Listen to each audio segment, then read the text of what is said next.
رفت آمد عراقچی به پاکستان بدون قالیباف و بدون هیئت آمریکایی چه نتیجه خواهد داشت؟ آتش بس در چه صورتی و چگونه پایان خواهد یافت؟ ترامپ بالاخره چگونه از حقوق بشر ایرانی ها دفاع کرد؟ چرا رضا پهلوی از سفرش به آلمان پشیمون شد؟ رسانه‌های آلمانی رضا پهلوی رو چگونه توصیف کردند و چرا مرتز و دیگر مقامات آلمانی حاضر به دیدار با او نشدند؟ حتی حاضر نشدند عکسی کنار دیوار برلین با او بگیرند. موضوع کمک ایرانیان به یهودیان و نجات هزاران نفر یهودی از کشتار در زمان حکومت نازیسم در آلمان چیست؟ قضیه الهام جفرسون، یعنی همین توماس جفرسون، چیست و آیا اینو میشه به یک تست کنکور برای رضا پهلوی بدل کرد؟ این تیکه رو با من باشید و برنامه رو تا آخر ببینید. ماجرای سس گوجه فرنگی چیه و چرا تو برلین بحثای زیادی سر اینه که 1-1 بوده یا مهراب؟ آیا این آخرین نبرده و پهلوی برمیگرده یا اینکه در یک آکواریوم قدی موزلی جدی برای سفر به ایران خواهد داشت؟ چگونه تهدیدات جانی علیه مخالفان پهلوی کشور به کشور و شهر به شهر قربانی میگیره؟ اگر نسل زدی بودم و مصاحبه فراخ نگهدار با عمق میدان رو میدیدم در موردش چی فکر میکردم؟ شادی امین هستم و در این برنامه ولتاژ سعی میکنم به این سوالات و بسیاری اتفاقات دیگری که در هفته گذشته افتاد پاسخ بدم یا به بحث بذارم یا اشاره بکنم. کسانی که تازه به این کانال اومدن لطفاً دکمه سابسکرایب رو بزنن. دوستانی که امکان دارن که برای پخش ماهواره این برنامه کمک مالی بکنن لطفاً دریغ نکنن و دکمه جوین رو بزنن و هر میزانی که میتونن ماهانه برای تداوم کار ولتاژ کمک بکنن. پیپال و امکانات این کار در پایین همین کپشن اومده. آتش بس برای یه مدت تمدید شد، زمانی براش عنوان نشد. در کنار میلیون های ایرانی که شبها از صدای بمباران نخوابیدن، خیابانشون شهرشون نابود شد یا کسی رو از دست دادن، از این آتش بس هرچند شکننده است استقبال میکنم. اتفاقی که افتاد این بود که هفته پیش بعد از انتشار ولتاژ جمهوری اسلامی اعلام کرد که به پاکستان نمیره تا زمانی که تضمین های لازم رو برای حفظ قرارها نداشته باشه. به همین دلیل پای میز مذاکره نمیشه. همچنان بحث اصلی در مورد تنگه هرمز هست، تداوم بسته موندن اون و محاصره اون توسط آمریکا. اینها موضوعاتی است که در این مذاکره به اضافه خواسته برداشتن تحریم‌ها از سوی جمهوری اسلامی نکاتی است که به مسائل قبلی که در مذاکرات قبلی حول سیاست اتمی جمهوری اسلامی در جریان داشت اضافه شده. جمهوری اسلامی میدونست که با کلید دروازه هرمز در دستش میتونه صاحب امتیاز جدی هر مذاکره‌ای باشه و از این قدرت تازه کشف کردهش توی یه لذت شدید از موضع قدرت اومد بشینه سر میز مذاکره. چرا که نه تنها بعد از تحمل این همه خرابی و کشتار مردم توی این بمباران‌ها جمهوری اسلامی نیفتاد، نه تنها مردم الان اینترنت ندارن، امیدی هم به بازگشت به شرایط قبل از جنگ ندارن. یعنی در واقع ما تازه داریم برای حداقل‌های تداوم بقا و زندگی مردم حرف میزنیم. در عین حال مسئله استخراج نفت از سوی ایران و عدم امکان انتقال اون و حتی برگشتن کشتی‌ها یا نفتکش‌های خالی به جزیره جاسک و جزیره خارک که به دلیل محاصره آمریکا صورت میگیره باعث میشه که استخراج نفت و ذخیره کردن اون از سوی جمهوری اسلامی دیگه ممکن نباشه و محاصره تنگه هرمز هرچی بیشتر داره گلوی جمهوری اسلامی رو بدین معنی میفشاره، هرچند که خطراتی رو برای این ور هم به بار میاره. باید دیدش که تحمل کدوم طرف بیشتر هست برای پذیرش سختی ها. بالا رفتن قیمت های جهانی نفت و مخالفت های داخلی و اینها رو در خود آمریکا دامن زده. انتخابات میان دوره ترامپ در راه، انگ شکست در رسیدن به اهداف نظامی تعیین شده در این جنگ به پیشونی اسرائیل و آمریکا میشینه و اپوزیسیون خواهان جنگ و مداخله نظامی که تو معادلات سیاسی در به این دلیل بی‌آبرو شده رو به ما بیشتر نشون میده. و همه اینها مسائلی که حتی در آمریکا هم نزدیکانش میگن که سیاست ترامپ شکست خورده و این از این جنبه است که مذاکره به امر ضروری بدل میشه، هم از طرف جمهوری اسلامی هم از طرف آمریکا. چرا میگم جمهوری اسلامی؟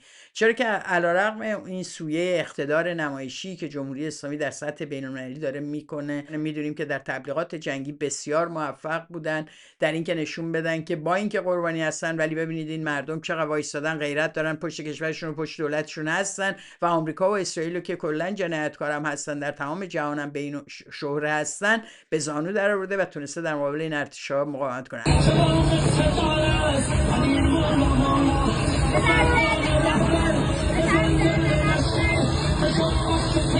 این داخله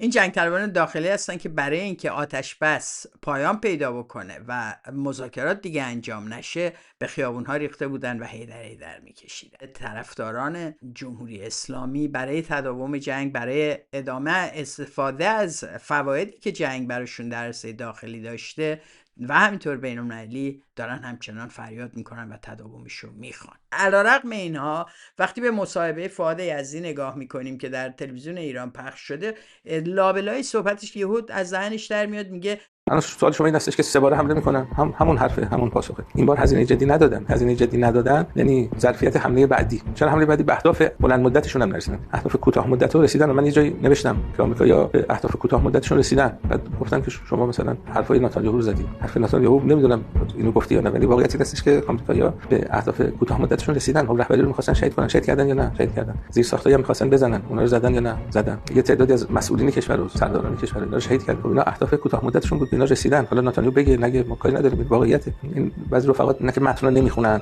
این فضای مجازی میچرخن، دقت هم نمیکنن، تفاوت بین اهداف کوتاه مدت و بلند مدت نمیدونن. بعد یکی از رفقا زنگ زد گفت شما اینو توضیح بده. بعد ما گفتیم ببینید این اهداف بلند مدت ایناست: تجزیه ایران، سرنگونی جمهوری اسلامی، گرفتن نفت ایران، 10 تا من لیست کردم و اینا رو نرسیدن. این اهداف دراز مدته.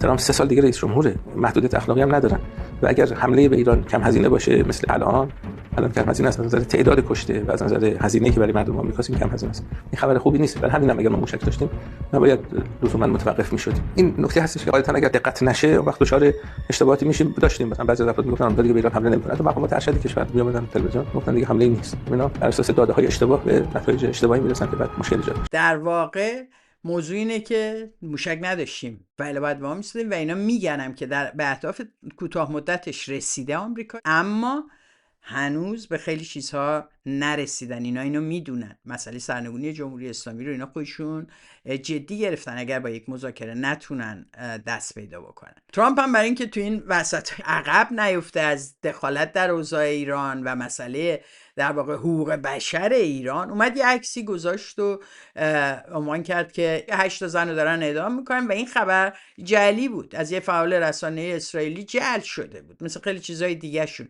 نه اینکه کسی رو در ایران اعدام نمیکنن، نه اینکه زنان رو اعدام نمیکنن، بلکه انتشار خبر غلط همیشه ما رو تضعیف میکنه در عرصه بین‌المللی، اعتبار ما رو بهش آسیب میزنه. و وقتی ترامپ میاد این 8 عکس رو منتشر میکنه و میگه که اینا قراره به زودی اعدام بشن، بعداً معلوم میشه که غیر از یکیشون که در خطر جدی اعدام بوده و یکیشون که هنوز حکمی براش صادر نشده ولی در خطر چنین حکمی هست، بقیه یا آزاد شدن یا خبر جدیدی از وضعیتشون متاسفانه نیست. به هر شکل بعد از اینو که گذاشت، جمهوری اسلامی اعلام کرد که نه اینا 4 تاشون آزاد شدن، انقدرش اینجوری بوده و اینا هیچ کدوم چیزایی که ترامپ میگه درست نیست. بعد ترامپ اومد از جمهوری اسلامی تشکرم کرد، گفت من فهمیدم که 4 تا اینا رو آزاد میخوان بکنن، 2 تا دیگه شون 2 ماه میمونن.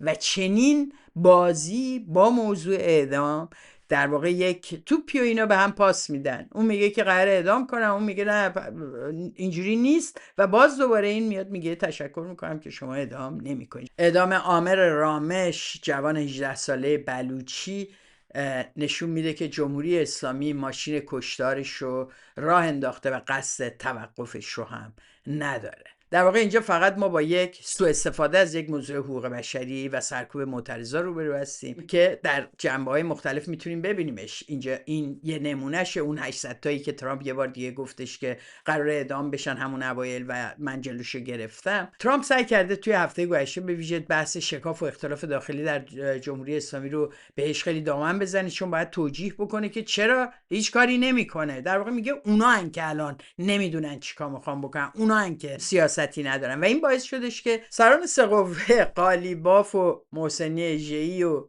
پزشکیان اومدن یه توییت مشترک زدن با این پوستری که درست کردن و بالاش نوشته چی؟ یک خدا، یک رهبر، یک ملت و یک راه. جالب نیست نه؟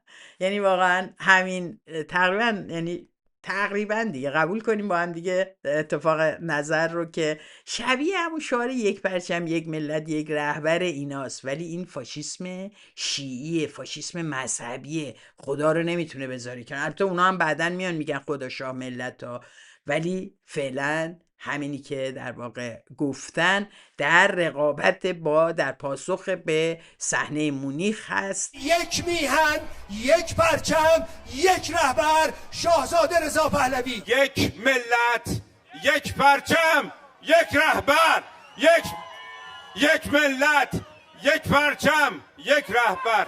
و اینا اومدن دارن میگن ما هم میتونیم این شعار استفاده کنیم. اگه سوء استفاده از احساسات ملی مردمه و این نیاز به وحدت که این جامعه بتونه خودش رو مشترکاً در واقع با هم تعریف بکنه، ما هم بلدیم سوء استفاده کنیم و این نتیجهشه. در واقع شعار مصداقی و بشیرتاش و جناح پهلوی اینجا نمود پیدا میکنه. گفتمان و رفتار اینا داره هر روز بیشتر به هم شبیه میشه. حالا به جای دیگه هم میرسیم. واقعیت اینه که ایجاد شکاف ولی بین جناحین گوناگون باقی مانده، افراد گوناگون باقی مانده بسیار محتمل هست و حتی تعمیق خواهد شد. در واقع بدون حضور مهرهایی مثل لاریجانی یا خود خامنه‌ای و دیگرانی که ما نمیدونیم کیا بودن و کشته شدن، این اختلافات باز هم بالا خواهد گرفت. همین امروز هست تو خیابونا دارن علیه ظریف و روحانی و غیره شعار میدن.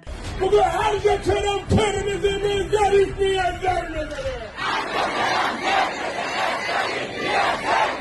حتی اگر اختلاف نظر سر مسائل هم بالا نباشه، مسئله تصاحب قدرت در این در واقع بی‌نظمی موجود بسیار مهم هست. در واقع میخوان گربه رو به قول خودشون دم هجله بکشن و این طبیعتاً باعث اختلافات بسیاری میتونیم ببینیم توی بحثایی که توی تلویزیون جمهوری اسلامی پخش میشه، تحلیلایی که میدن این اختلاف نظرها رو میشه دید. و در نهایت این بود که عراقچی رفت و فرمانده نیروهای انتظامی رو تو پاکستان دید و بعدم رفت به مسقط و مسکو و دوباره برگشتش اسلام آباد. قطعا تمام این مذاکرات در رابطه با سیاست جمهوری اسلامی در رابطه با تنگه هرمز، در مورد مسئله حل مشکلات خود جمهوری اسلامی در موضوع محاصره تنگه هرمز و غیره و کلا سیاست جمهوری اسلامی و عکس العمل این دولت هاست که برای جمهوری اسلامی بسیار مهمه که پشتیبانیشون رو بتونه جذب بکنه. فعلا مذاکره دو جانبه آمریکا و ایران تو هواست و این هفته هم در واقع مهلت 60 روزه‌ای که ترامپ داره برای اینکه بتونه کنگره رو ازش اجازه بگیره برای ادامه جنگ تموم میشه. جمهوری اسلامی البته داره تنظیماتی رو انجام میده که بتونه در تداوم جنگ لااقل مردم رو پشت سر خودش داشته باشه. تبلیغات بسیار وسیعی در اینکه این مردم همه به عنوان ایرانی الان پشت ما هن و اینا باعث شد که یک وبسایت جانفداها بزنن. در این وبسایت جانفداها که زدن هر کی میتونه بره ثبت نام کنه بگه من میخوام بیام جنگ و میخوام از وطنم دفاع کنم، لازم نیست از این محور مقاومتی‌های خارج از کشور باشه، میره هر کی دسترسی داره. نمیدونم چجوری تو این وبسایت جانفدا مثل که اینترنت داخلی چجوریه، ولی میگن 30 میلیون اومدن امضا زدن. خلاصه از هر سه تامون یکیمون حاضریم بیایم با شما بجنگیم و نابودتون کنیم. و رفراندوم می‌خواستیم جانفدا 30 میلیونی شد. یعنی از هر سه نفرمون یه نفر آماده است که تیکه پارتون کنه.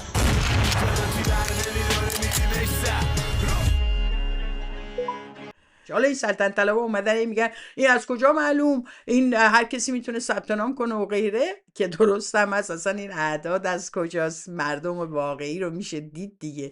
اما ببینین خودشون یادتونه وقتی که این وبسایت کارزار ایران رو پس میگیریم و درست کردن، بعد مردم در آوردن که میلیونی میتونی بری توش هر کاری بکنی و همینجور هر ساعتی تنظیم کردن، یه تعدادی اضافه میشد به تعداد کسایی. بعد رضا پهلوی میرفت تو مصاحبه‌اش میگفت 1.5 میلیون نفر ظرف 24 ساعت گذشته از من دفاع کردن. تا حدی پیشرفت سر این اعدادی که اینا میگن انقدر پیوستن اونجا که هواداری پهلوی میگه که مردم تو ایران خودشون دیگه احتیاجی نیستش که ما رفراندوم بخوایم، چون مردم خون دادن پهلوی انتخاب کردن. اینا هم میگن که رفراندوم میخواین چیکار؟ ما 30 میلیون اومدن ثبت نام کردن تو سیستم جان فدایی ما، این دیگه تموم شد، پس دیگه رفراندوم انجام شد و میمونیم مردم ایران و ما که نه تو این رفراندوم نقشی داشتیم نه در اون رفراندوم 1.5 میلیون. میبینیم که در واقع یک پروپاگاندایی در هر دو سوی جریاناتی که شبیه به هم. دقت بکنید داریم راجع به جریانات شبیه به هم حرف میزنیم، اما واقعیت اینه که جمهوری اسلامی به بسیاری از اهداف سیاسیش تو این جنگ تونسته برسه و این یک فاجعه است. یک فاجعه است برای تمام کسانی که ما رو به این جنگ کشوندن و در عرصه بین‌المللی شدن توجیهگر سیاست ترامپ و نتانیاهو. با این وجود سلطنت طلبها به یک نقطه بنبستی رسیدن که نه با این میزان خسارتی که به جامعه وارد شده، این همه مردمی که کشته شدن، هنوز بیان و فریاد بمباران را ادامه دهید و سر میکشن. و رضا پهلوی قبلا میگفت کمک بشردوستانه و ارتوپی و اینا حرف میزد، الان تبدیل شده به کمپین حمایت از مردم ایران. فکر کنید اسم اون بمبارانا شده کمپین، کارزار. این واژه هایی است که اینا اختراع کردن که جنگ رو ازش استفاده نکنن، اما در مقابل اعتراضات داخل ایران دائم واژه جنگ رو استفاده میکنن. میگن که این یه جنگیه که سرش حرف زده نشه و ما دیگه به اینا نمیگیم اعتراضات مردم، به این میگیم جنگ. یکی بیاد به این رضا پهلوی بگه این جنگ رژیمی نه جنگ مردم.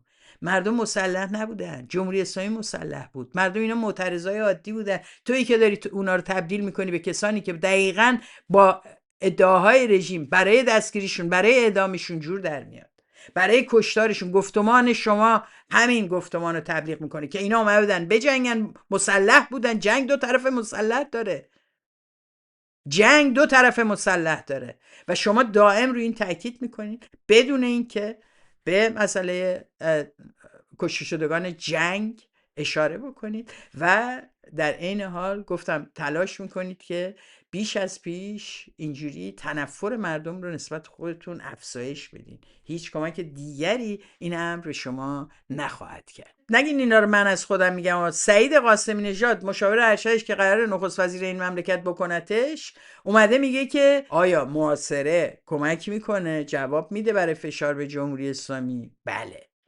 اما محاصره کافیه؟ چی بهترش میکنه؟ بمباران. فهمیدی؟ خیلی روشن میگه. این البته این مؤسسه اسرائیلیه که این توش حقوق میگیره اینو میگه، یعنی سیاست اونا طبیعتا همینه. اینجا یه مقدار نقش دوگانه داره. این نخست وزیر ما ضمناً عامل اسرائیل هم هست. من با این واقعا مرزونم، باید گذشته اینا بررسی بشه، حالشون بررسی بشه. نمیشه همچین مقامی بهش بدیم بدون چک امنیتی. تو مؤسسه اسرائیل چیکار میکنه مگه میشه؟ قدیما یکی پاس خارجی داشت میگفتن باید بپایم، حالا دیگه شده این شکلی. ببینید چقدر سریع از بمباران دفاع میکنه. میگه آنچه که جواب میده محاصره و بمباران توامانه. یعنی اینو اگه محاصره بتونه جمهوری اسلامی آنقدر تضعیف بکنه که دیگه نتونه مثلا نفتشو بفروشه، نتونه پول در بیاره، همه اینها هر اتفاقی بیفته بدون بمباران برای اینا کمه. و بمباران بشه زود، عجله کنید. من عجله دارم. بابا جات که خوبه، نشستی تو واشنگتن، پول خوبم که میگیری، بشین کارتو بکن. همین تبلیغ جنگ و اینا بالاخره شغل خودش، شما شغل داری، زندگی داری تو واشنگتن. بعد مردم ایران هم که مهم نیستن، فقط اینه که ما با روشی که ما میگیم جمهوری اسلامی رو بندازیم. دقیقاً این دوگانه‌ای که اینا میخوان بسازن اینه، یا هوادار جنگی پس خیلی ضد جمهوری اسلامی هستی. نه بابا جون، بغلتون هوادار جنگ در جمهوری اسلامی انقدر زیاده که وحشت میکنین. یعنی میبینید چه برکتیه جنگ برای اینا. همین شبیه حرفای قاسمی نژاد و داخلیاش میزنن، خیلی رو هم میافتن. اتفاقا اونایی که امروز وایستادن جلوی جمهوری اسلامی و میگن ما مردم ایران شما رو خواهند انداخت و این هزینه‌ای که شما دارین تحمیل میکنین رو جلوش خواهند ایستاد، اون عده هستن که اتفاقا مخالف جمهوری اسلامی هستن، از مبارزات مردم و قدرت مردم دفاع میکنن و علیه هر گونه بمباران و فشار بیشتر اقتصادی و سیاسی به مردم جلوش میگیرن و میفهمن که این جنگ چگونه داره خدمت میکنه به جمهوری اسلامی. اتفاقا سرویس مشروعیت بخشی به جمهوری اسلامی رو میزنن زیرش و میگن جنگو نمیخوایم. ولی نگاه کنیم ببینیم مثلا مدعای ایران اینترنشنال چی میگه. حالا این ویسی رو نمونه بگیریم. خب پیش بینی ویسی رو ببینیم در رابطه با مذاکره و پیشبردش و غیره چیه. به نظرتون حمله میکنه یا محاصره رو ادامه میده؟ من اعتقادم اینه که هر سه تا کار با هم پیش میبره. این ولی حیوانکی تقصیر نره. ویسی رو باید بپذیریم به عنوان مظهر بالا پایین رفتن سیاست. سیاست بالا پایین زیاد داره و بازم برمیگردم به عرض اولم، سیاست بالا پایین زیاد داره. در عالم سیاست مخصوصا وقایع این 1 سال اخیر ایران نشون داده بالا پایین زیاد داره سیاست. حالا عالم سیاست بالا پایین داره. جنگ هنوز تموم نشده، آتش بس شکننده است. نکته دوم اینه که سیاست بالا پایین زیاد داره. عالم سیاست بالا پایین زیاد. بنابراین چون سیاست بالا و پایین داره باید منتظر نتایج مذاکرات بشینیم حتما. و اینی که این آتش بس به کجا منجر میشه. هر اتفاقی ممکنه بیفته. این بعد از اینکه من گفتم این زیاد میگه، تیت برنامه بعدیش 4 بار میگه ای پشتم که شاید هم میشنیدم ولی من بازم میگم. گفتن حتی اگر جنگ تموم شده توافق کردن ما رو تنها نگذارید. من همیشه در خدمت شما و به عنوان یه نفر تلاش میکنم صدای مردم ایران باشم. نگران این تحولات نظامی و سیاسی نام نباشید. بالا پایین زیاد داره. اینم بقیه‌اش. پیش این 2-3 روزه که بحث آتش بس بود خدمتتون عرض کردم. سیاست بالا پایین زیاد داره. خیلی. سیاست بالا پایین زیاد داره. باز بگو. موقع خبر آتش بس شد خیلی از دوستان ناراحت شدن که آتش بس شد، این هم ولی من گفتم بمباران شد، آخرش هم جمهوری اسلامی موند، مردم مایوس میشن. من خدمت دوستان عرض کردم که سیاست بالا پایین زیاد داره. اینم آخرین بار که گفتم بعد از اینکه من اشاره کردم به این موضوع، ببین حیوانکی چند بار میگه یه ولتاژ گوش میده، میشینه گوش میده، عکس العمل نشون میده، چه شیوایی دارن اینا. ولی من فکرم همش جلوی دوربینه، من نمیدونستم وقتم میکنه دستشویی زیر دوشی چیزی احتمالاً ولتاژ گوش میده. الان کجای دقیقاً داری اینو میبینی؟ اوکی فهمیدیم سیاست بالا پایین زیاد داره و شما هم نمیترسید از این که این چرند رو تکرار کنی. خیلی به شجاعت شما متحسینت میکنیم. همگی بلند شین به افتخارش بخندین و بشینین. اینا واقعا من فکر میکنم در استفاده از مغزشون روی سیوینگ مودوس هستن، زیاد کار ازش نکشن. و توی پاسخ به سوالاتش هم که دیدین آره نه جنگ نمیشود میشود، اینا حرفشون همش همینه، همینجوری هم مردم مشغول کردن، هر اتفاق ممکنه بیفته، همه کار ممکنه بشه. این تحلیلای ایناست. اما بریم سراغ ماجراهای آلمان و خاندان ایرانسوز پهلوی. رضا پهلوی به دعوت آرمین لاشت سفری به آلمان داشت. خیلی قبل از اینکه بیادش در شبکه‌های اجتماعی آلمانی خیلی بحث سفر 1967 محمد رضا پهلوی و همسرش فرح دیبا رو به آلمان نشون میداد و دانشجویان کنفدراسیون، دانشجویان مخالف رژیم شاه اون موقع اومدن تو خیابونا و تظاهرات کردن.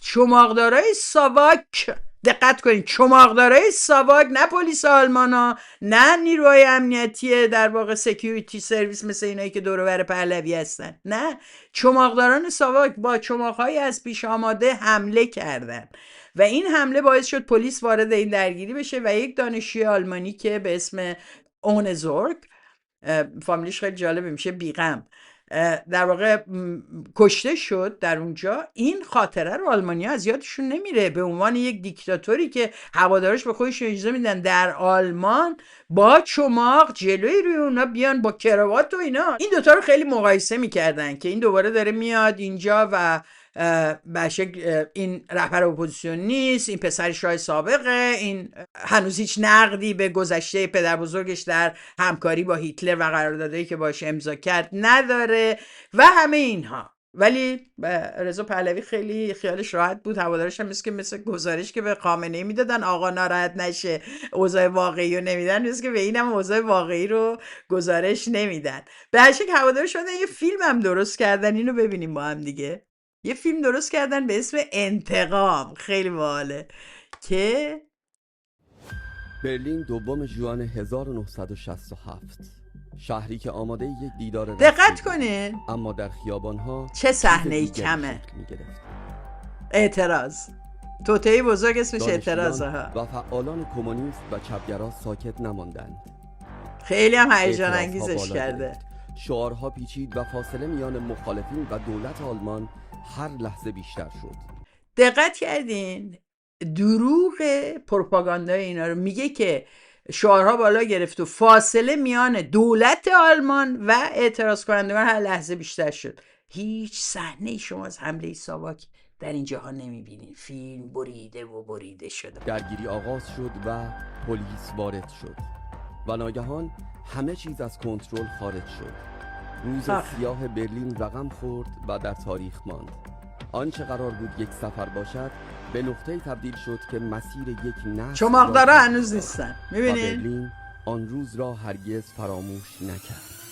و اما روز تسویه حساب فرا رسید. روز تسویه حساب 23 آوریل برلین در یک تسویه حساب تاریخی به استقبال شاهزاده رضا پهلوی می‌رویم. امروز در یک تسویه حساب تاریخی برلین شاهد روایتی دیگر است و آینده‌ای که از همین جا آغاز می‌شود.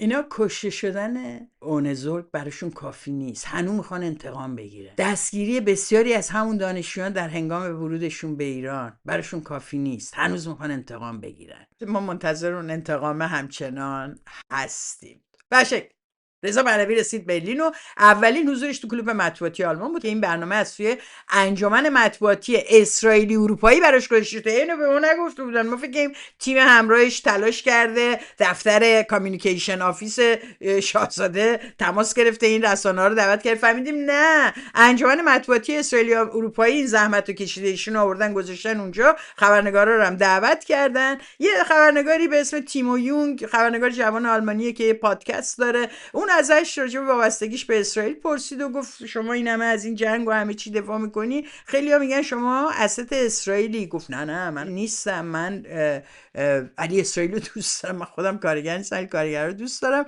و نتیجه صحبتش رسید به این که بیاد و بگه که ایران تنها کشور خاورمیانه بود که یهودیانی که از رژیم هیتلر فرار میکردن رو بهشون سرپناه داد و اینو به نفع پادشاهی مصادرهش میکنه. ماجرا چیه؟ عبدالحسین سرداری که کاردار بوده در زمانی که جنگ میشه سفیر فرانسه رو میخوان که بره ایران و این اونجا سعی میکنه کارهای کنسولی و ادامه بده و میمونه توی فرانسه و میتونه رژیم هیتلری رو بر اساس قرارداد شهروندی که دو دولت رضا شاه با هیتلر داشتن که در واقع این شهروندان رو هم ایرانیا از در واقع به عنوان آریایی‌ها از حمله مسئول می‌شدن و از هر گونه در واقع سرکوب مسئول می‌شدن، میاد و مقامات رژیم نازی رو راضی میکنه که ایرانیان یهودی متفاوت هستند با یهودیان اروپا و اینها به دلیل اتفاقا میاد همین ماجرای کوروش رو میگه کوروش یه سری یهودی رو راه داده بود و توی بابل اینا زندگی میکردن و غیره، با اینکه اینا رو بعداً برگردوند به اسرائیل و اونجا رفتن اونجا، اما برخی از ایرانی‌ها تحت تاثیر اینا یهودی شدن و این یهودی‌ها متفاوتن با اونا. با این استدلال ایرانیان یهودی تونست از خطر سرکوب و دستگیری در وجه زیادی، صحبت از حدود 1000 نفر هست، نجاتشون بده. در این مورد خب دولت ایران در جریان بود و این ایرانی‌ها رو به این ترتیب میتونست براشون پاسپورت صادر کنه و حفظشون کنه. اما در این حال این اومد کار دیگری هم کرد، برای یه سری یهودیان غیر ایرانی نیز پاسپورت ایرانی صادر کرد و این کار رو اما بدون اطلاع رضا شاه انجام میداد و تونست عده بسیار زیادی رو هم اینجوری جونشون رو نجات بده. اتفاقی که ولی افتاد چی بود؟ وقتی که سال 1952 شاه اینو خواست برگرده به ایران و این مجبور شد برگرده، اونجا اینو مورد مؤاخذه قرار دادن به دلیل استفاده از پاسپورت‌های خالی بدون اطلاع از دولت و اینو و دیگه هیچگاه کاریرش یا در شغلی که داشت در موقع در بلژیک کار میکرد هیچگاه نتونست دیگه پیش بره. در 1955 بازنشست شد و بعدها هیچ وقت به ایران برنگشت و در سال 1981 فکر میکنم در لندن در فقر جانش رو از دست داد. حالا ایشون اومده و برای ما صحبت از دفاع از این میکنه که اینا بودن. یعنی فکر کنید محمد رضا پهلوی رو مؤاخذه کرده، بهش دیگه شغلی ندادن. نه تنها دروغ میگه بلکه جعل تاریخ میکنن. مورد بعدی جعلش هم بیاین با هم دیگه نگاه کنیم. Thomas Jefferson actually was inspired by the first declaration of human rights that Cyrus the Great implemented 25 centuries ago. And it is actually within the principles of the US Constitution. و میگه که اما توماس جفرسون خیلی از این در واقع منشور کوروش میدونید که الهام گرفته بود برای نوشتن قانون اساسی آمریکا. این ادعا رو در جای دیگه هم در یک کنفرانس دیگه هم چندین بار البته در یک کنفرانس دیگه هم کرده بود. Cyrus the Great, the Iranian king who issued the first charter of human rights. خلاصه اولین منشور حقوق بشر نوشت و خلاصه درک او از آزادی مذهب همچنان توماس جفرسون رو تحت تاثیر قرار داد. اینم شنیدین. یعنی توماس جفرسون، دقت کنین اسما رو، توماس جفرسون از کوروش کبیر منشورش الهام گرفته. حالا ببینیم چقدر این قضیه درسته. دوستان عزیز، خیلی راحت میخوام اینو بگم که دیگه جرئت نکنه. اونایی که میشنوی سلطنت طلبا براش بنویسین. رضا اگه خودت هم داری میبینی دقت کن. اینو بهت دوستانه میگم. واقعا یعنی این که میای ماجرای جفرسون رو هی تکرار میکنی، ببین آدم حسابی. اول اینکه جفرسون اساسا قانون اساسی آمریکا رو ننوشته. بیانیه استقلال آمریکا رو نوشته. اگه نمیدونی بدون. خب این موسیقات رو میری این ور میگی، بعد مردم بهت میخندن، بعد خبرنگارا جدی نمیگیرن، بعد ناراحت میشی میای لباس رزم میپوشی و اعتراض میکنی. خب ببین خوب نیست. جفرسون گفتم که در سال 1776 اعلامیه استقلال آمریکا رو نوشته. 1776 دوستان عزیز. در 1787 قانون اساسی آمریکا نوشته شده که جفرسون هیچ نقشی توش نداشته، اصلا اروپا بوده. منشور کوروش 102 سال بعد از این دوستان کشف شده. یعنی 102 سال، 1776 تا 1878 تفاوتشه. به کی بگیم که 100 سال بعد در اومده؟ بعد این میگه جفرسون الهام گرفته از منشور کوروش. تازه در 1879 که منشور کشف شد، 1 سال بعدش تازه کدگشایی شد. یعنی 1 سال دوباره بهش اضافه کنیم، یعنی 1880. اساسا چون خط میخی اکدی هم تازه در واقع 60 سال بعد از اینکه جفرسون اعلامیه استقلال آمریکا رو نوشت، 60 سال بعدش خط اکدی یا این خط میخی اکدی تونست رمزگشایی بشه. ولی جفرسون وقتی میخواست بیانیه استقلال رو که البته رضا پهلوی بهش میگه قانون اساسی آمریکا رو بنویسه که البته اون ننوشته، نور چیکار میکنه تو این پروژه شکوفایی؟ خب بیا عکسشو گذاشتین که کمک کرده، کدوم بخش رو به عهده داشته؟ لااقل بیاد به تو تاریخ یاد بده. همه بچه‌ها تو آمریکا تو مدرسه یاد میگیره. آدم چیزی رو ندونه راجبش حرف نمیزنه. نگی بگی هی هم بگی 2500 سال ما تاریخ داریم، حتی قانون اساسی آمریکا هم از روما نوشته شده، اصلا جهان باید ممنون ما باشه، فقط بیان کمک کنیم، ما دولت اون رو نمیتونیم تکون بدیم، همه جهان دست ماست، اولین منشور حقوق بشر ما نوشتیم، فقط نمیتونیم این جمهوری اسلامی رو بندازیم، ما اینجا نیاز به کمک داریم. وقتی هوادارا میان هشتگ میزنن چپ هرگز نفهمید، ما مجبوریم این موردا رو بیاریم رو کنیم و بهت بگیم که چرا دروغ میگی. اینا مصرف داخلی داره برای هوادارات که غرور کاذب توشون ایجاد کنی، نجات پرستی درون فرقه رو افزایش بدی و تقویت کنی، خود برتر بینی تو به جهان نشون بدی، به رخ جهانیان. چون میخوای در نقش محمد رضا پهلوی که جشن 2500 ساله رو گذشت همه بیان به دستبوست، نه اون نفت رو داری، نه اون منطقه رو داری، نه ژاندارم منطقه‌ای، نه چیزی. در ادامه این قضیه خبرنگار ازش میپرسه که این همه کشته شدن، تو در مسابقه گوناگون جنگ و تقدیس کردی، ازش دفاع کردی، زیبا سازیش کردی، هیچ احساس مسئولیتی عذرخواهی به این مردمی که تلفات این جنگ بودن، کشته شده ها و آسیب دیدگان این جنگ بودن، هیچ توضیح بده کاری، هیچ چیزی بهش برخورد و شروع کرد جواب دادن که این شما این که باید عذرخواهی کنین. حتی امروز که با شما صحبت کردم شما دارین برمیگردین به دوره مماشات. من فکر میکنم شما این که باید از مردم ایران عذرخواهی کنین به خاطر مماشات با جمهوری اسلامی به جای پشت اونها ایستادن. از شما میخوام که امروز این بار از مردم ایران حمایت کنیم و ما بابت این مطالبه اون از کسی عذرخواهی نمی‌کنیم و مردم ایران حقشونه و ما رزممون رو ادامه میدیم حتی اگه شما دفاع بکنین یا نه. این تو ذهنتون باشه. بعد ایشون بهش ور میخوره میگه که نه دیگه بسه، دیگه نمیتونی سوال کنی. ادای ترامپ در میاری. خود ترامپ اون جامعه بهش مسخرش میکنه، علیهش، نه قدرت داری که دستور صادر کنی نه چیزی. تازه یکی از معضلات ترامپ در برخوردش با رسانه همیشه به برخوردش، ایشون اومده تو آلمان میگه بس دیگه زیاد سوال کردی. برای همینه که دوستان عزیزی نمیره توی تلویزیون، میگن چرا این چالش نمیشه، همش پیامش پخش میکنن، همش مصاحبه اختصاصی باهاش میکنن با ترس. شاهزاده ببخشید ولی میخواستیم بدونیم شما نظرتون و هر چرندی این بگی هیچکس به چالش نکشتش. عادت نداره، اینا بچه نونورن. برای همینه که در مقابل 2 سوال در رابطه جنگی که مسئولیت داری، بعد میگه چرا همش راجع به جنگ از من سوال کردن. شما تمام کار هوادارانت در تمام 2 ماه گذشته این بوده که تو خیابونا را بیفتن بگن تانک یو ترامپ، فینیش د جاب. و خبرنگار چی از شما بپرسه؟ معلومه که میخوان ببینن تو چی میگی. بالاخره اگه واسه کشته شدن 3 سرباز آمریکایی پیام تسلیت و ابراز تاسف میکنی، برای مردم ایران چیزی داری بگی؟ و جوابت اینه. حتی از شنیدن این به جای اینکه بگی متاسفم بله فلان، یا آدم عادی این کارو میکرد، ولی آدمی که گوشش گیره که یک موقع به سیاست جنگ طلبانه اسرائیل لطمه‌ای وارد نشه، رشش میشه این. بعد کسی هم محلت نمیده. خودش میگه، خبرنگاره میگه من حقمه که سوال کنم.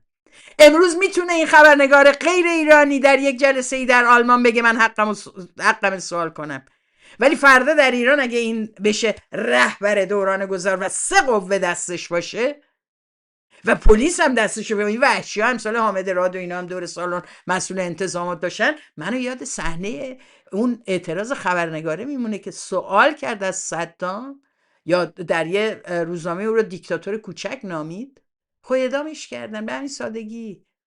این شکلی هست. و اینجا ببینید در ادامه چه اتفاقی میفته. قهر کرد. نه اینجوری نیست رضا پهلوی، اصلا اینجوری نیست آقای پهلوی. اینجا حق داره سوال کنه و شما موظفید جواب بدید. آبتو بخور جوابشو بده. بخور یه لیوان آب بخور، اعصابت بیاد سر جاش. دوباره سوال میکنه، میگه الان داری دفاع میکنی. عصبانی شدی؟ بهت یاد میده که بشین. تو خانواده سلطنتی بهت یاد ندادن که ساکت باشی تا طرف حرفشو بزنه. یک بار با یه سوال چالشی روبرو شده. میبینید اینه وقتی از خوی دیکتاتوری حرف میزنی. میگه همسر تو یک پستی گذاشته و توی اون شعار مرگ بر چپی‌ها رو عنوان کرده. آیا فاصله میگیری از یه همچین شعارهایی با توجه به ادعاات راجع به ارزش‌هایی که بهش قائلی و میخوای بیاری و میخوای یه رهبر ایران باشی؟ قشنگ میذارتش گوشه. And many other Iranians were marching on the streets of Paris during a protest. جوابش اینه که بسیاری در واقع همسر من در زمان جنبش زن زندگی آزادی داشتن تو خیابونا راه میرفتن و یه عده اومدن از همون لفتی یا چپیایی که تو میگی اومدن و بهش به عنوان شاه مرده است و این چیزا گفتن و هیچ کس نباید دفاع کنه چنین زبانی رو از هر طرف که میاد. من ازش دفاع نمی کنم، من تبلیغش نمی کنم. بله وقتی این سوال ازش شد جا خورد، گفتش که اینو چقدر جزئیات میدونن راجع به ما. یو گفت یاسمین به آلمانی بودین پسته، چرا به من نگفته بودی؟ ولی قبل سفر آلمان پاکش میگه. نه آقای رضا پهلوی به فارسی بود، ولی فعالین حقوق بشر مطلع در این کشور در این موردها می نویسن، میگن خطر. مجبور میشی بگی که نمیتونی اینو بگی، چون بهت گفتن که اینجا نیروی چپ به لحاظ لااقل ذهنی و نظری بسیار قوی است. همینجوری نمیتونیم اونجا بگی مرگ بر چپ. میدونی هم که ممنوعیت داره تو آلمان. در واقع یه تو دهنی به این هواداره وحشیش زد که میگفتن شادی امین برای تو داریم میگیریم، شادی امین مرگ بر سفاسد. شاهزاده‌تون گفت این در حد شما نیست، زشته. شادی امین راست میگه، مرگ بر سفاسد و اینا در واقع حرفایی است که جمهوری اسلامی همین الان داره اینا رو میکشه. من میرم میگم 19 تا اعدام کردن، این 19 تا نصفشون مجاهد بودن. بابا نکنین، این افکارومی یقه ما رو میگیره. اما هوادارشم یک تو دهنی محکمتر به خود شاهزاده زدن وقتی که اومدن و ببینین چه جوری جلوش وایسادن. این فقط 8 ساعت بعد از سخنرانیشه با هشتگ مرگ بر سفاسد ملا چپی مجاهد. هر کی هم خواستن زدن توش، هر کیو هر جوری دائم در دفاع از شاهزاده شون. این وضعیته.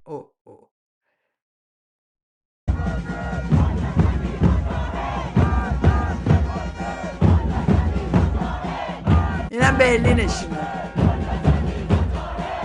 اینه ببینید فقط 8 ساعت تا ببینید چقدر نوشتن مرگ بر سفاسد.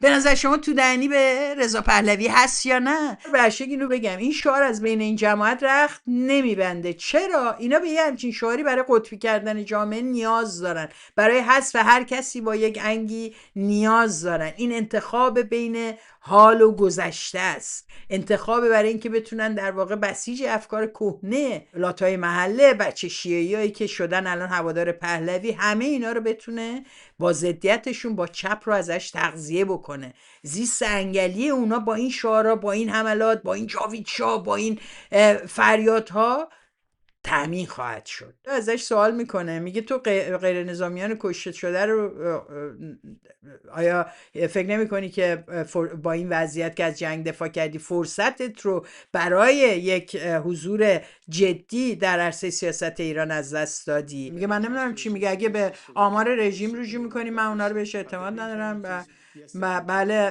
تلفاتی بوده، ولی خیلی از اونها المنت های رژیمن، بیشترشون از IRGC و بسیج بودن، از سپاه و بسیج بودن.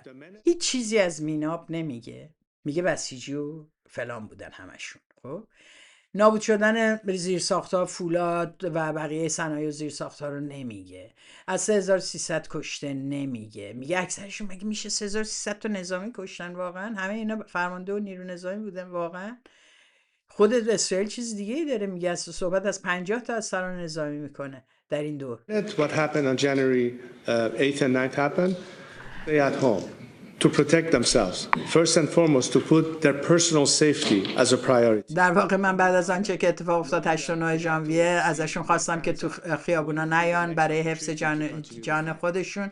الان هوادارش میگن تو هم دیگه نه، این اروپا رو میگردی بی خودی. این اروپایی‌ها که انگار یاسین تو گوش خر میخونی، برای چی اصلا میای اینجا؟ بمون تو خونه شاهزاده، بمونه به این تیمش بگیم نیارتش اصلا دیگه بیرون. به نظر من فکر خوبیه.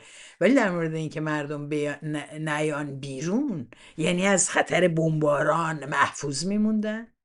چرا نمیپرسی از ایرانیا که راجع به من چی فکر میکنن؟ چرا از اونها نمیپرسی که اونها انتظاراتشون از من چیه؟ چرا از اونها نمیپرسی که چرا دفاع میکنن از من؟ چرا از ایرانیا نمیپرسی که اونها چرا صدها هزار نفر میان در سیدنی استرالیا تا ونکوور کانادا تا جاهای دیگه تو مونیخ و غیره داخل ایران 10 میلیون ایرانی. چیه میگی؟ زشته. هوادارات هم دارن دائم تو تظاهرات من سوال شادی همین بودو بیا اینو گویشیم واسه اینو گویشیم. امروز 14 مارس آمستردام هلند یک پیام برای این خانم یا آقای شادی امین دارم. شادی امین گوشاتو واکن. دلیل شد تبلیغی که رضا پهلوی اینجا کرد، طبق معمول تریلیاردها دلار رو به آلمانیا پیشکش کرد، گفت 3 تریلیون باهاتون قرارداد میبندیم اگه ما بیایم. بعدم شرط میذاره، میگه اول خوبیاشو میگه انقدر میایین پناهنده دیگه بر نمیاد اینجا، پناهنده های این مهاجرین ایرانی بر میگردن، بعد شما میتونین بیاین ایران کلی سرمایه گذاری کنین، برای شما هم سود داره. این اتفاق نخواهد افتاد مگه اینکه ما بیایم با این طرح شکوفایی که داریم که بتونیم جلوی در واقع هرج و مرج رو بگیریم و منافع شما رو تضمین بکنیم. و دائم داره تبلیغ میکنه که این یک فرصت خیلی طلایی است برای انداختن رژیم و خوبه که آقای مرتس و اینا هم بپیوندن به بیبی و از در واقع کمپین اونا برای نجات مردم ایران حمایت کنن. حضورش در اینجا باز هم باعث انتقاد احزاب زیادی شد. حزب چپ انتقاد کرد و گفتن چرا این کاری کردی و لاشد مجبور شد جواب بده و بگه این یک دعوت رسمی به پارلمان نیست و من هیچ کس رو به مجلس دعوت نکردم، در صورتی که اینا نوشته بودن سخنرانی شاهزاده رضا پهلوی در پارلمان و این گفت آقا نیست. در واقع من چیکار کنم که ایران اینترنشنال اینا ول نمیکنه، همین نویسن نشست در پارلمان. هر چقدر بگیم مگه توی استکهلم نکرد، مگه توی روم نکرد، مگه توی ژنو نکرد، مگه هر جا میره آدرس غلط نمیده به مردم؟ خب اینم یکیشه. همه هوادارش گفتن وای سخنرانی پهلوی شاهزاده در پارلمان آلمان و غیره. هی ما میگفتیم به خدا این در پارلمان سخنرانی نخواهد داشت، این سفر رسمی نیست. یه نماینده دعوتش کرده، باهاشم میره توی یه لابی یه هتل میشینه، یا چند تا از دوستاشو نمایندهایی رو که میتونه راضی کنه برای این کار، به خصوص نماینده‌های ایرانی تبار اینجا که طرفدار رضا پهلوی شدن، اینا میان همه دیدار میکنن، عکس میگیرن، میره یه سری ایرانی‌ها رو میبینه، با یه سری چپ و راست برلینی رو میبینه، بازماندگان میکونوس رو میبینه، باهاشون عکس میگیره. مثلا احتمالاً من هنوز ندیدم، دارم پیش بینی میکنم آقای دستمالچی خیلی خیلی الان برگه تبلیغاتی بزرگیه برای رضا پهلوی. رضا پهلوی هم بهش سس پاشیده شده و آقای دستمالچی هم بازمانده ترور میکونوسه. اینا خیلی مسائل در واقع تبلیغاتی خوبی به هم چفت میشه اینا. و همین ترور میکونوس رو میگم که رضا پهلوی میگفت قاسملو رو در یک کلوپ شبانه به اسم میکونوس زدن، یعنی نمیدونست قاسملو رو در وین زدن در مذاکره با جمهوری اسلامی، اینا رو توی رستوران میکونوس در برلین زدن که از رهبران کرد و عده‌ای از اپوزیسیون ایرانی بودن که من مطمئنم رضا پهلوی اسمشونم نمیدونه. و به نظر میاد که اینم با تأسف باید بگم که چه پهلوی بود یا نبود، چه پهلوی میامد یا نمیامد، سیاست امروز دولت آلمان ما رو سورپرایز نمیکنه که این سیاست رو میشناسیم، میدونیم و امید واهی بهش نداریم و آویزونش هم نیستیم. ضمن اینکه دائم فشار میاریم که این سیاست تغییر کنه و لااقل دست از حمایت از جمهوری اسلامی بردارن. حالا جالبه که در آلمان یه دولت دست راستی سر کاره و از این 47 سالی که جمهوری اسلامی سر کار بوده بیش از 32 سالشو همین جریان سر کار بوده. یعنی سیاست مماشات با جمهوری اسلامی اساساً رأسش اتفاقاً احزابی اینو تبلیغ کردن، دیالوگ انتقادی با جمهوری اسلامی، و که الان جزو کسایی هستن که بعضی از نماینده های اونها از طرفداران رضا پهلوی هستن. حزب لیبرال آلمانی سیاست رو مطرح کرد، اون موقع گنشر دبیر این حزب بود و وزیر امور خارجه هم بود. سیاست دیالوگ انتقادی در آلمان اون موقع شکل گرفت، ما به شدت علیهش بودیم، بارها کمپین کردیم. البته خب من لازم اینا رو به آقای پهلوی بگم چون اون موقع مشغول استراحت بود و فکر کرد مردم لیاقت ندارن و خیلی‌ها بودن که به من این ایراد رو دائم میگیرن که چرا تو صحنه نیستی و وسط نیستی و جلودار نیستی و فلان و بسار. من واقعا اینو صمیمانه بهتون میگم، تا زمانی که من احساس نمی کنم که به عنوان یک ملت به اون درجه از فهم، شعور، قابلیت و تعهداتی که بایستی اخلاقاً و به عنوان مسئولیت که هر شهروندی باید داشته باشه برای رسیدن به یک جامعه اونطوری که مدعیش هستیم، اگه این رو از خود نشون ندیم سزاوار آینده بیشتر از چیزی که الان داریم نیستیم. یه 20 و چند سالی طول کشید تا اینکه فکر کرد بدجوری نیست، میشه کارایی کرد و خب بالاخره خرج زندگی هم باید بگذره دیگه. و من بگم چرا شما رو دعوت نمیکنن؟ چون ظرفیت ندارید. اگر کسی رو از اپوزیسیون ایرانی دعوت کنن برن باش بشین، نهایتش یه عکسی ازش منتشر میشه یا نمیشه، میاد میگه من راجع به مردم ایرانی اینو گفتم. شما اما چنین نشست و چنین دعوتی رو به عنوان پذیرش رهبری رضا پهلوی میاری میچسبونی خیر اون دولتی که حاضر شده با شما بشینه. همین الانش دارین رو استفاده میکنین از اینکه چون شما با 4 تا دولت اروپایی با 5 تا نماینده ورشکسته دست راستی اروپایی میشینید، نه ورشکسته نه، خیلی گنده و خیلی عالی میشینید، پس شما رهبر مملکتی هم میگین مردم در داخل تعیین میکنن. اینا با هم هماهنگی نداره. وقتی که قرار مردم ایران تعیین کنن، حالا شما رو بشین. اروپا که جنگ نمیخواد. چی شده راه افتادی تو اروپا؟ توجهی که از آمریکا میخواسته نتونسته بگیره، اسرائیل هم راجبش حرف نزنیم که نمیتواند کاری با اینا بکند تنهایی، پس راه افتاده اومده اروپا حمایت بخره. و الا اروپایی که مخالف جنگ حاضر نیست حتی برای باز کردن تنگه هرمز وارد بشه. شما باید الان توی واشنگتن باشی هی اون نماینده رو ببینی از طریق لینسی گراهام، هی باشون بشینی و تبلیغ جنگ و عدم آتش بس بکنی. اینجا چیکار میکنی؟ پس میبینین که در واقع درهای اونجا به روش بسته بوده، اومده اینجا درهایی رو باز بکنه، درهایی که در برلین متوجه شد که هیچگاه به روی او باز نخواهد شد مادامی که با چنین موازی، با چنین سیاستهایی به میدان میان و مادامی که جمهوری اسلامی سر کاره هنوز. یعنی این دولت ها خیلی اتفاقا مراقبن ها. برای همینه که موضعشون از اون موضعی که جمهوری اسلامی دیگر مشروعیت ندارد، آقای مرتس اومد گفت بعد از کشتار، امروز تبدیل شده به این که حاضریم حتی تحریما رو هم برداریم اگر جمهوری اسلامی تنگه هرمز رو باز بکنه. یعنی شما این که منافع اقتصادی خودشون براشون اصل بشه و بتونن چششون رو ببندن به حقوق بشر در تمام جهان، تا حالا ندیدی؟ پهلوی خیلی ناراحت شد بعد از اینکه تیتر روزنامه‌ای مثل تاگ سایتون و اشپیگل و اینا رو خوند که همه جا گفته بودن پسر سابق شاه و یه جا هم بهش گفته بودن حتی به عنوان دلقک دربار ظاهر شد. و البته خیلی هم مسخرش کردن سر این آکواریوم و اینکه رفت تو آکواریوم صحبت کرد و نمیدونم، خیلی به شکل چهره خوبی ازش نمایش داده نشد. خیلی بده. منم بودم میرفتم یه کشور اینا رو راجع به من مینوشتن، یه پیام ویدیویی میذاشتم و پهلوی هم همین کارو کرد. پیام پهلوی رو اجازه بدین که من در فرمت دیگه‌ای یه بشکم بزنم و با یک لباس دیگه ظاهر شم که بتونم راجع به این فیلمش نظر بدم. خب من اومدم با این چه خوشگله، اینجاش میشه کافر، لباس رزم، خیلی با اینا نمیسوزه، ضمناً نمیسوزه، نه چیزی اصلا هست. نه پهلوی رفت شب تو هتل نشستن و اومدن بعد این لباسو پوشید. اولا که سلام نکرد، خب، و یا شروع کرد خیلی هم عصبانیه توی این اتاق هتل نشسته، گفت چیکار کنم خودم شبیه زلنسکی کنم که کمی حالت رسمی در تو هواداراش یه عالم ویدیو تولید کردن که این تغییر لباس شاهزاده در واقع میگه ما اهل میدان هم هستیم. میگه که من 150 تا خبرنگار دیدم و در استکهلم و اینجا من 3 سفر داشتم، استکهلم ایتالیا و برلین. در برلین و استکهلم 2 تا مصاحبه مطبوعاتی داشتم، 150 خبرنگار 2 ساعت دیدار داشتم باشون. یکیشون حتی یک خبرنگار در مورد کشتار دیما از من نپرسید و برای این خیلی مهمه، چون این جاییه که میتونه برای تبلیغات جنگیش ازش استفاده کنه. بشک دروغ میگه وقتی میگه که هیچ سوالی در تو کشتار نشد، برای اینکه اگه کسی دیده باشه به خصوص تو مصاحبهش با دیولت اتفاقا ازش سوال میشه، همون اول طرف خبرنگار توضیح میده در تو این کشتار و کشتار هزاران نفر توسط جمهوری اسلامی در ژانویه. Bei den Protesten zu Beginn des Jahres ließ die Führung ein Massaker an der eigenen Bevölkerung verüben. Viele tausend Menschen wurden getötet.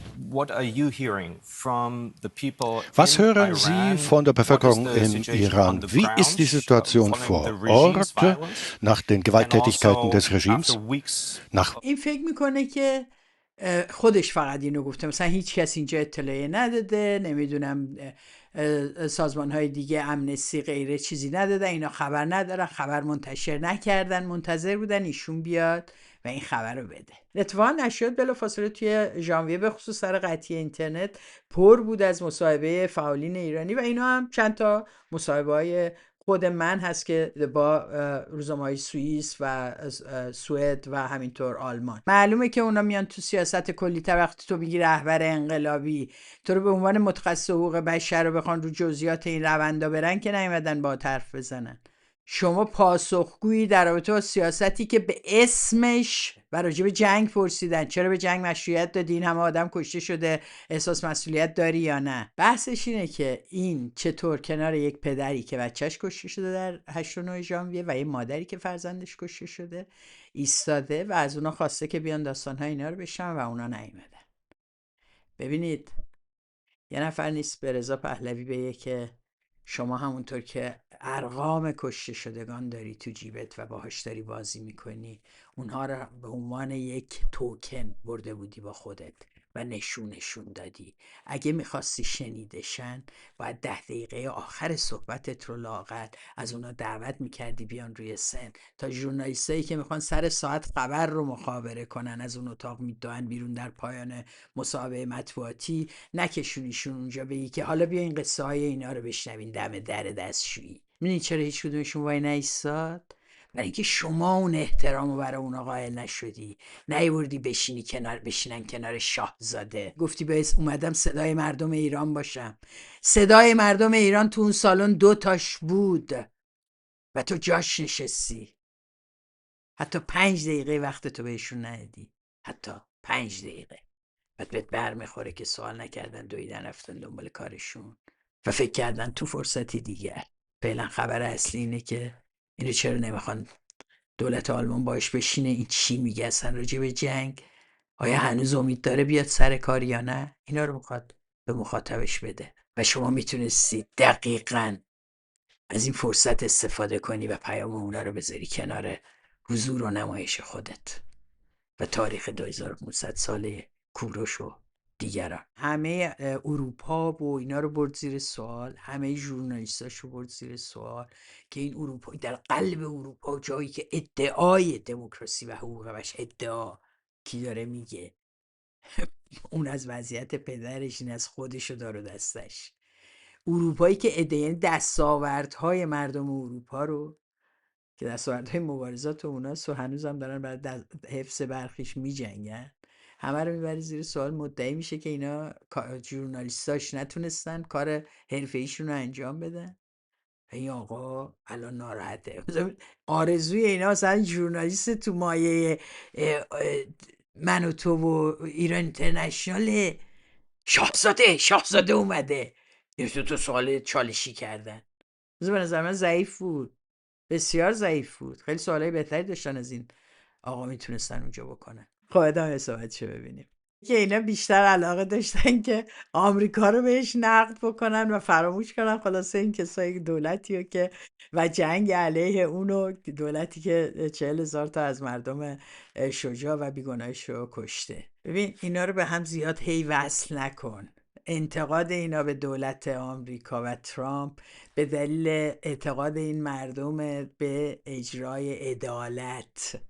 آنچه که ترامپ داره اونجا میکنه، داره تمام اصول جمهوریت و قوانین و پارلمان و هر چیزی که همون نیمبندی که اونا داشتن از دستش دادند و مردم اروپا این خطر رو میفهمند، برای همین جلوش وامیستن.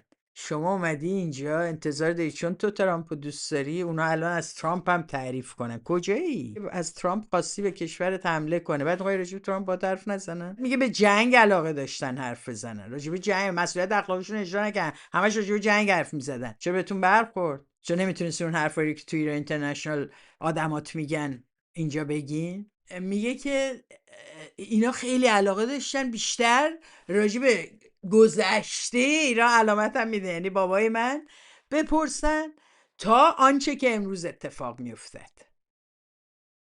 شما از این سوال چرا رنجیدی؟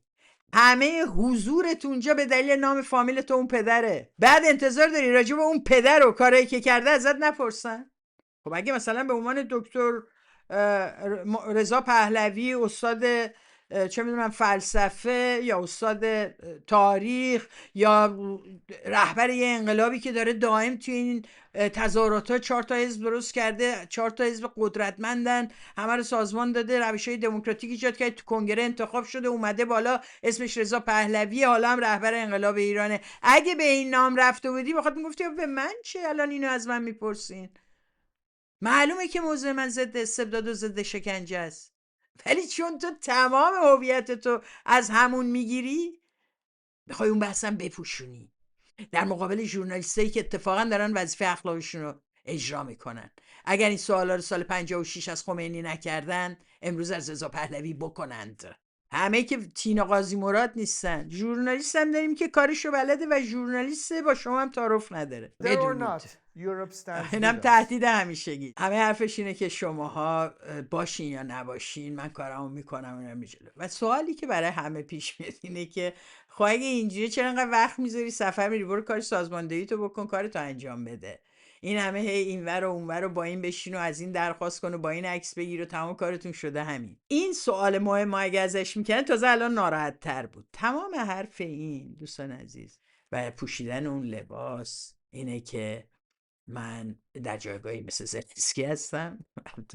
یه فرقای کوچیکی دارن، احتمالا هم شما میدونین هم من، چون بس بر سر سیاست ها نیست، بر سر توانایی هاست. اما علل حساب آنچه که ما میبینیم از آقای رضا پهلوی یک ناتوانی در امر سیاستی سیدی بینو بازیش کنه.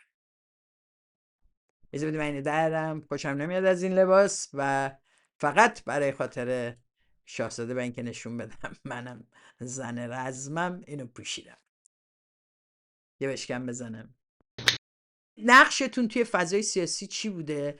این بوده که علیرضا کیانیتون توییت بزنه بگه فضای دو قطبی کنونی رو باید تشدیدش کنیم. فضای دو قطبی کنونی بایستی تشدید شود. حامیان شاهزاده رضا پهلوی از نگاه‌ها و سلیقه‌های گوناگون در یک سو و دشمنان شاهزاده منتقد نداره، مخالف نداره.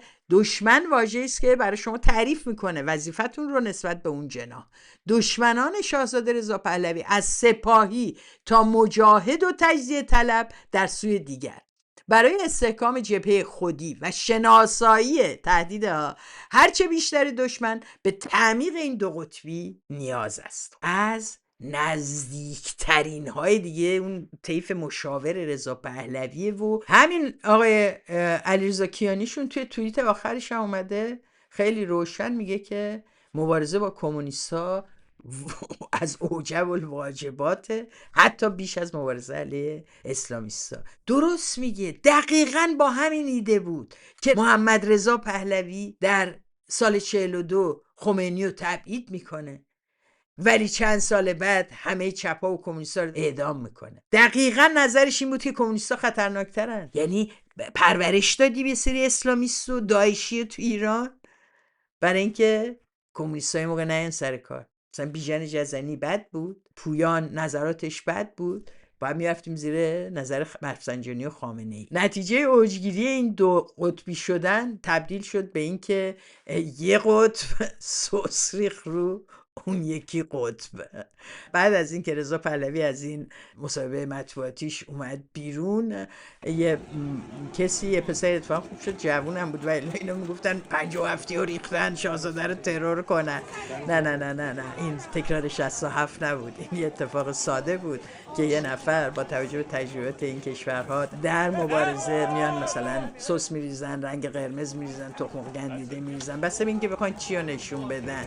یکی بخوام بگن خیلی مرتجع، بیشتر بهش لنگ کفش یا در تو تخم گندیده میزنن، مرد سالار باشه، نمیدونم این حرفا. ولی اگر بخوان کسی رو در رابطه با دفاعش از جنگ یا مسئولیتش در رابطه با یک کشتاری، مسئولیت اخلاقی حتی حرف بزنن، به اینها رنگ قرمز یا گوجه گندیده یا اینکه سس گوجه فرنگی میپاشن، که در این مورد سس گوجه فرنگی و موردایی که در از با استفاده از رب نمیدونم گوجه فرنگی گنده بوده، یه مورد خیلی معروفش حمله با گوجه گندیده به یوشکا فیشر هست، اتفاقا برای دفاع از جنگ یوگسلاوی زمانی که وزیر امور خارجه آلمان بود. اتفاقا بحث‌های زیادی تو آلمان ایجاد کرد این حرکت نمادین و باعث شد که در واقع سیاست آلمان هم در اون مورد تجدید نظر قرار بگیره. به هر شکل میخوام بگم این چیز عجیبی برای آلمانیا نیست. برای همینه که خیلی از این کسایی که عکس العمل نشون دادن بدون توجه به قوانین آلمان ادعایی کردن که فکر می‌کنن چون شاهزاده‌شونه قوانین آلمان باید در این رابطه تغییر کنه و مثلا طرف رو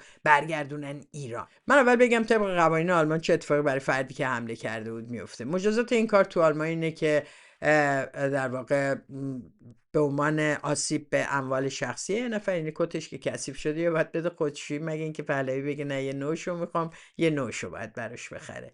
یکی اینه. یکی این که به عنوان آسیب به بدن یه فرد که چون آسیبی ندیده این نمیتونه جزوش باشه، یعنی حتی اگه به این عنوان هم بگیرن چون بهش یه چیزی پرتاب که پاشیده شده، ولی میتونه از خودش دفاع بکنه چون اتفاقی نیفتاده، آسیب جدی در کار نبوده. یکی مسئله دیگه هستش، مسئله آبروی فرد. اگه این فرد یه فرد سیاسی سیاستمدار شناخته شده ای باشه، قانون در این مورد یه مقدار سختگیرتر هست و به عنوان در واقع بی‌حرمتی و توهین هم او مجازات خواهد شد. این مجازات البته جریمه نقدی است. تو آلمان هم مثل آمریکا نیستش که میلیون و غیره باشه، احتمالاً یه پول کمی باید بده و آزاد میشه. چرا؟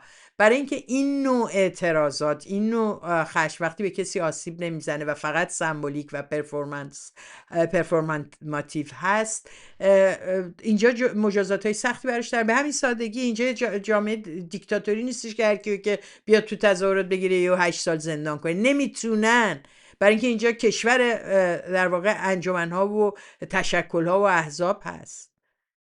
خیلی ضعیف ممکنه باشن، خیلی نتونن خیلی وقتا به موقع عمل بکنن، ولی میتونن جنبش‌های اجتماعی قوی را بندازن. ولی اگه حالا از پهلوی بپرسن حالا الان چون اطلاع داری که اینجا میلیون نمیدن، خوبه مثل بابات بگی من شکایت شخصی ندارم. شکایت شخصی داشتن یا نداشتن پهلوی تو این زمینه زیاد رولی بازی نمیکنه، به این دلیل که دادستانی پیگیر این پرونده خواهد بود، چون که به عنوان اخلال در نظم عمومی هم او احتمالاً محاکمه خواهد شد. بشه این صحنه دو قطبی شدن جامعه بود به راهنموده علیرضا. به نظر میاد فرد عامل که این کارو کرده در واقع قصدش این بوده که اعتراض بکنه، بگه آقا من یه نفر حالا هر کی هستم. اما با این که نمیدونیم، ولی طرفدارای سلطنت طلب اولا فهمیدن چپیه، گفتن چپول به خاطر اینکه موهاش مثلا بلنده، حالا شاید هم چپ باشه، من نمیدونم، نمیشناسمش، و یا اینکه گفتن معتادم هست. اینم نمیدونم، اگه این معتاده تونست بالاخره اون صف سکیوریتی شما رو بشکونه و نزدیک شه به شاهزادتون. خیلی بحث‌های زیادی شد سر این که وای اگه شیمیایی بود، اگه این بود، چرا این کتشو در نیاوردن، چرا حتی این دستش هم اینجوری نکرد. البته گفتن چون خیلی اعلیحضرتمون کول بود و خیلی شجاعه، اصلا هیچ حتی چیزم نکرد، همین که نمیتونه در بطری رو وا کنه، از انقدر کوله حتی عکس العمل نشون نداد. اما نظریه دیگه هست که میگه اینا همه تنظیم شده بود، برای همینه که خانساری برمیگرده خیلی راحت میگه it's okay. انجام شد. Go ahead. و این کسی که داره فیلمو از پشت میگیره، به جای اینکه بیاد جلو که بتونه صحنه رو ببینه، دور میشه از صحنه، یعنی برای گرفتن همین تیکه فیلم اونجا حضور داشته. نظری که میشه در مقابل این گفت اینه که چرا باید اینا علاقه داشته باشن؟ انقدر بعضیشون خراب میشه، انقدر هم میگن تیمت خرابه. کامران خان سارینیا، شنیدی از قدیم گفتن به قربون که درازا دارد و پهنا ندارد. میخوام بدونم خواهرت مثل خودت قد بلنده؟ این آقا طرفدار رضا پهلویه و خشمگین از عکس‌العمل خانساری و اعتمادی و اینا و داره بهشون فحش میده در دفاع از رضا پهلوی. همین آدم اما حدود 3 ماه پیش علیه من ویدیویی منتشر کرد که من ندیدم که رضا پهلوی بگه این تو لول پلورالیسم ما نیست. مردم ببینیم شادی امین نر و ماده چی میگه. بقیهشو نمیخوام که ببینید، برای اینکه فکر میکنم که ولتاژ ارزشش خیلی بیشتر از اینه که من اجازه بدم که این بازنشر بشه توش. میخوام بهتون بگم که طیف هواداراش انقدر فاشیستن که حتی به امثال خانساری، یعنی رعیت‌های درجه 1 و رده بالا، حتی فحاشی میکنن وقتی راجب شاهزاده باشه. یعنی دقیقاً اون سنت دفاع از امام رو دارن اینجا پیاده میکنن. فوشایی هم که به اینا میدن، اینا مثل قضایای دیگه‌ای که پیش اومده و به همین شدت مورد حمله قرار گرفتن، میتونن ازش خارج شن. اما مزایایی براشون داره که اینو ما توی حرفای بابک امینی میبینیم که ببینیم چرا میتونه بعد این تصویر این که این کار میتونه کار خودشون باشه رو برای ما واقعی تر بکنه و اینا فقط در حد حدس و گمان هست. بابک امینی در این رابطه همون شب در مورد متاسفانه این مسئله که برای شاهزاده ایجاد شده امروز داشتیم فکر می‌کردیم که چرا یک نهادی نیست که با کمک‌های مالی مردم ما بتونیم دونیت بکنیم و این نهاد به طور تخصصی مسئولیت سکیوریتی، امنیت شاهزاده رو به عهده بگیره. نه فکر کنین که اونایی که تا حالا میگرفتن غیر تخصصی بودن و همشون متخصص، پلیس، همه اینا رو داشتن. خرج‌های خیلی کلانی هم دارن در این رابطه میکنن. محافظت خوب خرجایی هم برمی‌داره، هیچ گزارشی هم مردم ندارن از کجا میاد. اما بابک امینی یادش افتاده چرا یه نهادی نیست، خودم هم میشم مدیر عاملش، که میتونه با کمک‌های مردمی که به هر حال کسایی که دوستدار شاهزاده هستن و میدونن که چه نقش حساس و مهمی شاهزاده در این روزا داره، بتونه بهترین سکیوریتی سرویس ها رو، بهترین اشخاص رو برای امنیت شاهزاده در سخنرانی‌هاشون، در مسافرت‌هاشون، تجمعات بتونن هایر بکنن، استخدام بکنن. امیدوارم که تیم شاهزاده هم این مسئله رو در نظر بگیره. تیم شاهزاده البته که بلا فاصله این مسئله رو در نظر گرفت و بلا فاصله یه دونه صندوقی درست کرد در اون سایت ایران رو پس میگیریم و اون همکاری ملی و اینا چپون نهجه‌ای که به اسم حمایت و حفاظت از شاهزاده، به اسم حفاظت از شاهزاده بیاین پول بدین. چون دقیقاً دلیل اینکه این سس ریخته شد رو گردن ایشون این بودش که 18 تا مأمور پلیس و سکیوریتی دور ایشون نبود و همه کس اونجا کنترل نمی کردن و این تونست بیاد اینجا و الان بعد این 18 تا بشه 36 تا و اینجوری پول جمع میکنن. ما بیشتر لازم داریم. اولوی میگه من خودم هم حاضرم جونمو بدم، بعد قطر این ضد گلوله کلوفتر میشه. یه سس ریختن این ضد گلوله‌شون اینجوری شد. تازه در مقایسه این ضد گلوله با اون مونیخیه میفهمین که مونیخیه یه تلق بود. اون روزی که تو استکهلم فریاد میزدیم امنیتش مهمتره، یه سری لومپن میخندیدن، واسه یه همچین روزی بود. البته که باید همیشه مراقب بود، البته که باید همیشه مسائل امنیتی رو رعایت کرد، ولی این حالتی که اینا به این میدن و بعدش موج ویدیو بود که میامد آی شاهزاده جون شرق داده اگه اینا چنین تبلیغاتی و چنین ویدیو سازی رو وقت میذاشتن و برای این همه آدمی که در خطر اعدام بودن توی این سالها میکردن، میتونستن کمپین های موفق بین المللی رو رقم بزنن. ببینین من کاری به تیم امنیتیش و اینا ندارم، خیلی راجع به این موضوع صحبت کردن، ولی خود شاهزاده انگار یه پشه‌ای بود که از اون دوشش پروند، چون جونش فدای وطنشه، براش زیاد مهم نبود. مثلا خامنه‌ای نبود اینجوری در دیوار رو نگاه کنه فکر کنه الان سر نماز بخوام بزنن. اینجوری نکرد ولی رفت پشت دیوار شیشه‌ای. برای همین تئوری این که کار خودشون بوده رو برای اینکه توجه ایجاد کنن، برای اینکه خبرسازی بکنن و خب البته شاهزاده هم یه ذره تحقیر میشه، مهم نی، بیشتر مورد ترحم قرار میگیره، به خصوص اگه صاف راه بره. همین میگن وای چه شاهزاده جونش رو خطر کرده و اومده و اینجا داره از ما دفاع میکنه. این گفتمانه رو اینا دارن جا میندازن، ولی این آقای آخرش یه نتیجه گیری میکنه جالبه، گوش بدین. گفته من میام تو ایران آخرین فراخوانو میدم و بارها گفته جونمو فدا میکنم، حقیقتو میشه تو چشا و قلبش هم فهم. البته چشا و قلبش چون پشت اون شیشه است یه مقدار سایه داره. فقط اینو گفته باشم که فکر نکنین چشا و قلب اون صاف نیست، نه، اون شیشه ضد گلوله که میذاره بین چشا و قلبش با ما مخاطبین، اون یه مقدار این رابطه رو کدر میکنه. کی پس میخواد ریسک بکنه، شجاعت تزریق بکنه به این جامعه؟ کی؟ با چه شیوهی؟ رهبرها چیکار میکنن؟ این ناوالنیه، این رهبر جنبش ضد پوتینه در روسیه. ببین چجوری قاطی مردم، آخرم سوار هواپیما شد و یه عالمه ژورنالیست برگشت روسیه، کشته هم شد. ولی اتفاقا برای همه اون کسایی که این آدمو دارن راهش رو ادامه میدن یک راه باز کرد برای مبارزه. میشه سر این روشش حرف زد ولی لااقل میشه گفت اون حدش زیادی بود، ولی لااقل اگه جایی میرفت سخنرانی تو این وضعیت خودشو قرار نمیداد. بعدم هی بگه من جونمو میدم، بعد بگه جوانان من بازم میان اسم منو صدا میکنن. بیش از 1000 نفری که تو دیماه کشته شدن اینا ارزش دارن. اونا باید بی سلاح میرفتن جلوی گلوله دشمن. اینا ولی حتی جایی که گلوله دشمن نمیتونه وجود داشته باشه، حداقل نکات امنیتی داره رعایت میشه. اینقدر باید مراقبت کنن. بکنید، مراقبت کنید. ولی میزانی که دارن این ویژگی رو میدن، ولی این رئیس جمهورا دارن دائم اینور میرن سخنرانی میکنن. شما دیگه ترامپ رو دیدین دیگه، در هیلتونی که ترامپ میره و CIA و این و اون و FBI و پلیس و همه درگیر امنیتش هستن، حتی ارتش. خب دیدین که یارو اومد اسلحه زد. چقدر دیگه پول میخواین؟ چقدر؟ اونو بگین. چقدر دیگه دورش رو صفر کنین و تقدس بهش بدین؟ دست بمالن از پایین بهش، فقط اونم عده خیلی انتخاب شده ای. این تصویر رهبری انقلاب رو باید تثبیت میکنه.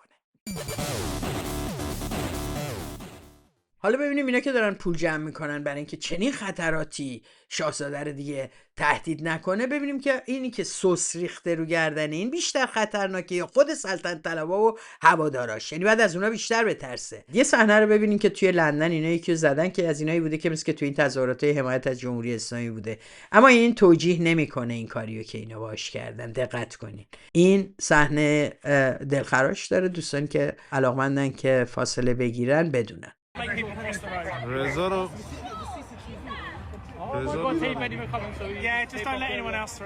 چاقو رضا رو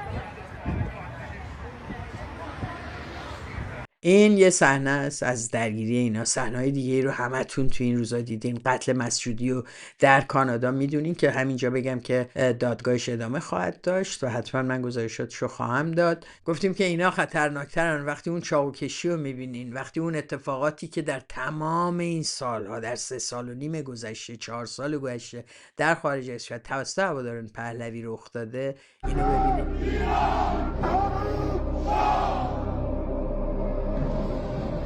اگر این ظهور فاشیسم نیست چیه؟ ظهور فاشیسم نوپای پهلوی است. اینا سیاه‌پوشاشن در شهر لیدز انگلستان. اروپا باید وحشت بکنه، بی‌دلیل نیست. مقاله گاردین و روزنامه و گزارش تلویزیون سراسری هلند راجع به خشونت اینا و ذکر این در نشریات آلمانی. و نکته دیگه مسئله در واقع قصد جان علی جوادی بود که در کالیفرنیا در حدود 10 روز پیش رخ داد. یک ماشینی نزدیک خونش به اون نزدیک میشه، میره جلوتر و دور میزنه و به او میزنه که او را به بیمارستان منتقل میکنن. خوشبختانه حالش خوبه. او از رهبران حزب کمونیست کارگری حکمتیست هستش و این اتفاقات که به نظر میاد از سوی، چون احتمالات متفاوتی از هم جمهوری اسلامی هم سلطنت طلبان، من فکر میکنم اگر جمهوری اسلامی بود به این شکل ناشیانه نبود. چنین کسانی اراذل حمله ور به مخالفین خودشون هستن که این کاری کردن و به احتمال زیاد مثل پرونده‌ای که در مورد مسجودی هست در کانادا، در این مورد هم پرونده‌ای باید علیه سلطنت طلب‌ها باز بشه.